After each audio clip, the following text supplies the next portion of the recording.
జాలం వెను తిరిగి వస్తుంది కాలం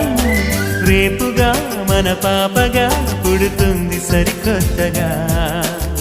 నీవు నాకు తోడుగా నేను నీకు నీడగా ప్రతి రేయి తీయగా పిలుస్తోంది హాయిగా ఇలా ఉండిపోతే చాలుగా నువ్వంటే నాకిష్టమని అన్నది నా ప్రతి శ్వాస